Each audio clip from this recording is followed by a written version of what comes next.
ಈಗ ಸುಂದರವಾದ ಪ್ರಕೃತಿಯ ಮಡಿಲಲ್ಲಿದ್ದೇನೆ. ನಿಮಗೆ ಒಂದು ಹೂ ಕಾಣಿಸ್ತಾ ಇರ್ಬೋದು. ಇದನ್ನು ಕತ್ತರಿ ಹೂ ಅಂತ ಹೇಳ್ತಾರೆ. ಬಹಳಷ್ಟು ಅಪರೂಪದ ಹಾಗೆ ಅತ್ಯಂತ ಚಂದದ ಹೂ ಇದು.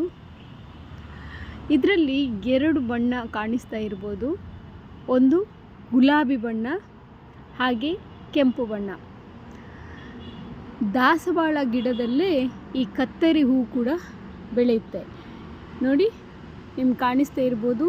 ಇದೇ ಒಂದು ಗೆಲ್ಲಿನಲ್ಲಿ ಮತ್ತೊಂದು ದಾಸವಾಳ ಹೂ ನೋಡ್ತಾ ಇದ್ದೀರಾ.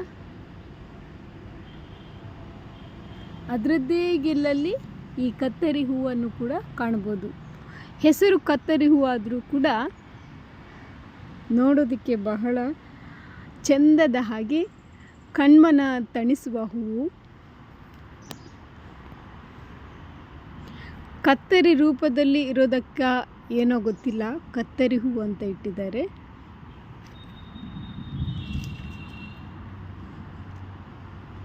ನಾನು ಪ್ರತಿಯೊಂದು ಸಂದರ್ಭದಲ್ಲೂ ಹೇಳ್ತಾ ಇರ್ತೇನೆ, ಪ್ರಕೃತಿಯ ಅದ್ಭುತಗಳನ್ನು ನಾವು ಅನುಭವಿಸಿದರೆ ಅದಕ್ಕಿಂತ ಮನ ಉಲ್ಲಾಸ ಆಗುವಂತಹ ವಿಚಾರ ಬೇರೆ ಯಾವುದೂ ಇಲ್ಲ ಅಂತ.